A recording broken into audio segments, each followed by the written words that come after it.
നമസ്കാരം.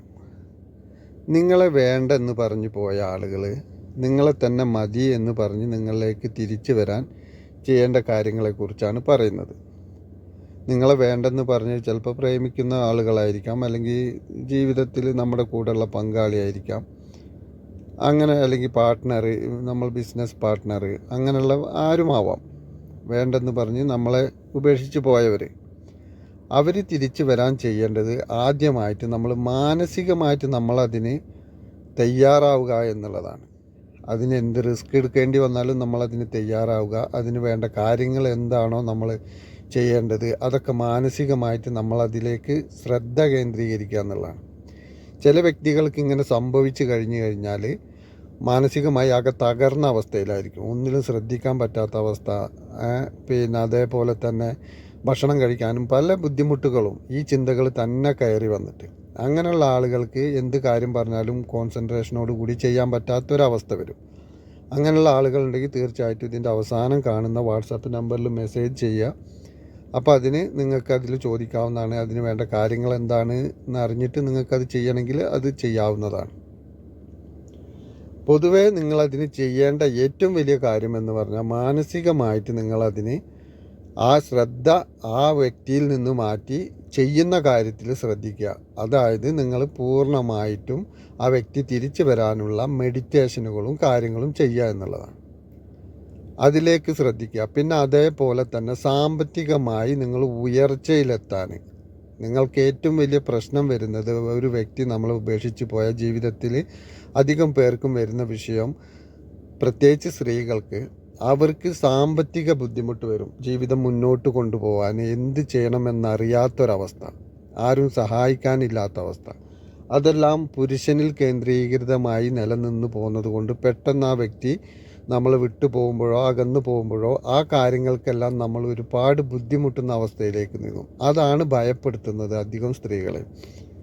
അപ്പോൾ അതിനെ ഓവർകം ചെയ്യാനുള്ള വഴികൾ തിരഞ്ഞ് കണ്ടെത്തി അതിൽ നിന്നുകൊണ്ട് നമ്മൾ അതിനെ ഓവർകം ചെയ്യുമ്പോൾ തന്നെ നമ്മൾക്ക് സാമ്പത്തികം വരാൻ തുടങ്ങും. നമുക്ക് സാമ്പത്തികമായ ബുദ്ധിമുട്ടൊക്കെ അവസാനിച്ച് വരുമ്പോൾ തന്നെ നമ്മളെ ഇട്ട് പോയവർക്ക് നമ്മളിലേക്ക് തന്നെ തിരിച്ചു വരാൻ ഓട്ടോമാറ്റിക്കലി ഒരു ഇത് തോന്നും. കാരണം നമ്മൾ ചെറിയൊരു കാര്യമല്ല ചെയ്യുന്നത്. ഒരു ജീവിതം ഒറ്റപ്പെട്ടു പോയെടുത്തുനിന്ന് ഒറ്റയ്ക്ക് പിടിച്ചുയർത്താൻ കഴിയും എന്നുള്ളത് അവർക്ക് മനസ്സിലാക്കി കൊടുക്കുകയാണ് വേണ്ടത്. അവരുടെ സഹായമില്ലെങ്കിലും നമ്മൾ ജീവിക്കാൻ പ്രാപ്തനാണ് എന്നുള്ള ഒരു രീതിയിലേക്ക് നമ്മൾ മാറുമ്പോൾ നമ്മുടെ കൂടെ പിന്നാലെ വരാൻ തുടങ്ങും നമ്മൾ ഉപേക്ഷിച്ച് പോയവരെല്ലാം. സമ്പത്താണ് ഇതിൻ്റെ എല്ലാം മുഖ്യ കാര്യം. സമ്പത്ത് നമ്മളിലേക്ക് വരാൻ തുടങ്ങുമ്പോൾ തീർച്ചയായിട്ടും ഇവരൊക്കെ നമ്മളെ പിന്നാലെ വരും. സമ്പത്തില്ലാത്തൊരവസ്ഥയിൽ നിൽക്കുമ്പോഴാണ് നമ്മൾ അവരെ ഡിപ്പെൻഡ് ചെയ്യേണ്ട ഒരു ആവശ്യം വരുന്നത്. അങ്ങനെ ഡിപ്പെൻഡ് ചെയ്യുമ്പോഴാണ് അവർ നമ്മളിൽ നിന്നൊക്കെ വിട്ടു പോകുന്നത്. നമ്മളൊരാളോട് പിന്നാലെ നടന്നിട്ട് പിന്നെ ഇങ്ങോട്ട് വാ എന്ന് പറയുമ്പോൾ, അല്ലെങ്കിൽ എനിക്ക് കാശ് വേണം, അതിന് കാശ് വേണം, ഇതിന് കാശ് വേണം പറയുമ്പോൾ നമ്മൾ അവരെ ആശ്രയിക്കുമ്പോൾ അവർ നമ്മളെ കൂടുതൽ ചവിട്ടി തേക്കാനാണ് സാധ്യത. അപ്പം നമ്മൾ അവരെ ആശ്രയിക്കാതെ സാമ്പത്തികമായി മുന്നേറാനുള്ള വഴികളാണ് ഇങ്ങനെയുള്ള അവസ്ഥയിൽ പെട്ടെന്ന് നമ്മൾ നോക്കേണ്ടത്. ആ ഒരു അവസ്ഥയിലേക്ക് നമ്മൾ എത്തിപ്പെട്ടാൽ പിന്നെ നമുക്ക് ഉള്ളിലുള്ള ഭയം ഇല്ലാതാവും. ഇത് പെട്ടെന്ന് കൂടെയുള്ള ആൾ നമ്മളെ വിട്ടു പോകുമ്പോൾ ആദ്യം വരുന്ന ഭയമാണ്. കാരണം എന്താ വെച്ചാൽ ഇനി എന്ത് ചെയ്യും, വേറൊരു വഴിയില്ല, ഒന്നും അറിയില്ല, എന്ത് ചെയ്യണമെന്ന് അറിയില്ല, അങ്ങനത്തെ ഒരു അവസ്ഥയിലായിരിക്കും. അപ്പോൾ അതിന് വേണ്ടത് എത്രയും പെട്ടെന്ന് നിങ്ങൾ സാമ്പത്തികമായി അതിനൊരു ഉയർച്ചയിലേക്ക് എത്താനുള്ള എന്ത് വഴിയാണോ എന്നുള്ളതിനെക്കുറിച്ച് മനസ്സിലാക്കി പെട്ടെന്ന് അതിലേക്ക് പോകുക എന്നുള്ളതാണ്. ആലോചിച്ചിരുന്നിട്ടോ സമയം കളഞ്ഞിട്ടോ കരഞ്ഞ് നിലവിളിച്ച് നമ്മൾ പിന്നാലെ നടന്നിട്ടോ കാര്യമില്ല. പിന്നെ കാരണം ഒരു വ്യക്തിയുടെ മനസ്സ് കൈവിട്ട് മറ്റൊന്നിലേക്ക് പോയാൽ പിന്നെ അതിനെ തിരിച്ചു കൊണ്ടുവരാനും വേണ്ട കാര്യങ്ങളൊക്കെ നമ്മൾ ചെയ്യാൻ വേണം. പിന്നീട് ഒരിക്കൽ അയാൾ ഇതുപോലെ വീണ്ടും ചെയ്താലും നമ്മുടെ മനസ്സിനൊന്നും പറ്റാത്ത രീതിയിൽ നമ്മളത് മനസ്സിനെ നല്ല രീതിയിൽ നിലനിർത്തുക വേണം. അതിനാണ് മെഡിറ്റേഷനും കാര്യങ്ങളൊക്കെ ചെയ്യുക എന്ന് പറഞ്ഞത്. നിങ്ങൾക്ക് അതിനെക്കുറിച്ച് മെഡിറ്റേഷനെക്കുറിച്ചൊക്കെ കൂടുതൽ അറിയണമെങ്കിൽ തീർച്ചയായിട്ടും പിന്നെ അതിൻ്റെ അവസാനം കാണുന്ന വാട്സാപ്പ് നമ്പറിൽ മെസ്സേജ് ചെയ്യാം.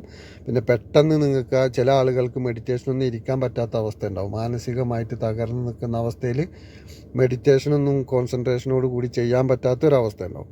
അങ്ങനെയുള്ളവരൊക്കെ വാട്സാപ്പിൽ മെസ്സേജ് ചെയ്യുക. അപ്പോൾ അതിന് വേണ്ട കാര്യങ്ങൾ എന്താണെന്ന് നോക്കിയിട്ട് നിങ്ങൾക്ക് അതിന് താല്പര്യമുണ്ടെങ്കിൽ തീർച്ചയായിട്ടും അത് ചെയ്യാവുന്നതാണ്. ചെയ്തു കഴിഞ്ഞാൽ നിങ്ങളുടെ ജീവിതം ആഗ്രഹിക്കുന്ന അതേ രീതിയിൽ നിങ്ങൾക്ക് കൊണ്ടുവരാനും പറ്റും. ഇതിന് നമ്മൾ മടി വിചാരിച്ചിട്ടോ അതല്ലെങ്കിൽ നമ്മൾക്ക് വേറെ ആരെങ്കിലും ചെയ്തു തരുമെന്ന് വിചാരിച്ചിട്ടോ നമ്മൾ കാത്തിരുന്നിട്ട് കാര്യമില്ല. നമ്മുടെ ലൈഫ് തിരിച്ചു പിടിക്കേണ്ടത് നമ്മൾ ആഗ്രഹിക്കുന്ന പോലെ തിരിച്ചു പിടിക്കേണ്ട ഒരു ആവശ്യം നമ്മുടെ മാത്രമാണ്. മറ്റുള്ളവർക്കൊക്കെ അത് പറഞ്ഞ് ചിരിക്കാനും കളിയാക്കാനും, നമ്മളില്ലാത്ത നേരം നോക്കി നമ്മളെ കളിയാക്കാനും മാത്രമേ അവർക്ക് അതിന് താല്പര്യം ഉണ്ടാവുള്ളൂ. പിന്നെ നമ്മുടെ അത്ര അടുത്ത വേണ്ടപ്പെട്ടവർക്ക് മാത്രമേ ഒരു വിഷമം ഉണ്ടാവുള്ളൂ. അപ്പോൾ ഇതൊക്കെ മനസ്സിലാക്കി നിങ്ങൾ മുന്നോട്ട് പോവുക. ഈ കാണുന്ന നമ്പറിൽ എന്തെങ്കിലും സംശയം ഉണ്ടെങ്കിൽ മെസ്സേജ് ചെയ്യാം, തീർച്ചയായിട്ടും അതിന് റിപ്ലൈ തരും. അപ്പോൾ നിങ്ങളെല്ലാവരും സന്തോഷത്തോടു കൂടി ജീവിക്കട്ടെ എന്ന് ആശംസിച്ചുകൊണ്ട് നിർത്തുന്നു. നന്ദി, നമസ്കാരം.